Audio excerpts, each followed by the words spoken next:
وہ موت سے نہیں بلکہ موت ان سے ڈرتی تھی۔ صرف 23 سال کے اندر پوری دنیا پر اسلام کا انقلاب، مٹی کے بنے ہوئے لیکن پروازیں آسمانوں سے بھی اوپر۔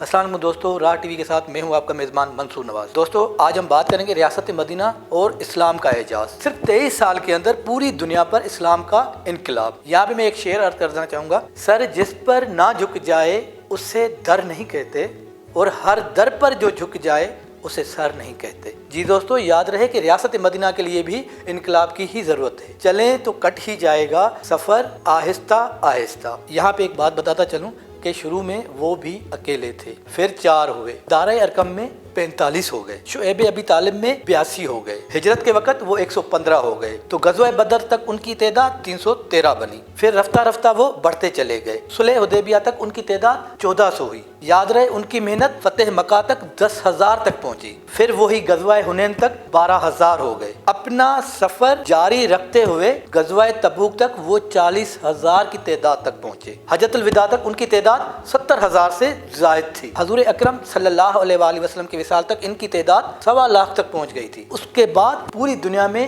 ایک اسلام کا انقلاب آ گیا، اور یہ انقلاب آج تک برپا ہے۔ یاد رہے کہ 23 سال میں اس قدر افرادی قوت کسی اور مذہب کا اعجاز نہیں، یہ اعجاز صرف اسلام کو ہی حاصل ہے۔ یہاں پر میں یہ بات بتاتا چلوں کہ وہ لوگ اسلام میں اس قدر گھل مل گئے تھے کہ وہ خود اسلام نظر آتے تھے، مٹی کے بنے ہوئے لیکن پروازیں آسمانوں سے بھی اوپر۔ وہ موت سے نہیں بلکہ موت ان سے ڈرتی تھی، زمانہ انہیں نہیں بلکہ وہ زمانے کے مسخر تھے۔ یہ تھے وہ لوگ جنہیں صحابہ کہتے ہیں۔ اللہ نے اسی بات کو قرآن میں بھی کہا ہے کہ ایمان ایسے لاؤ جیسے صحابہ نے لایا ہے۔ صحابہ کے ایمان کو معیار کے طور پر اللہ نے قرآن میں پیش کیا ہے۔ ریاست مدینہ کے لیے بھی محنت تو کرنی پڑے گی تاکہ آگے والے وقت میں نام لکھا جائے۔ صحابہ وہ جن کا رب اللہ، جن کا استاد رسول اللہ، صحابہ وہ جن کا مدرسہ بیت اللہ، جن کا نصاب کتاب اللہ، جن کا امتحان لینے والا خود اللہ، پھر نتیجہ رضی اللہ، مطلب اللہ ان پر خود راضی ہو گئے۔ ان کی ریاست کے اندر کوئی دوسری ریاست نہیں ہوتی تھی،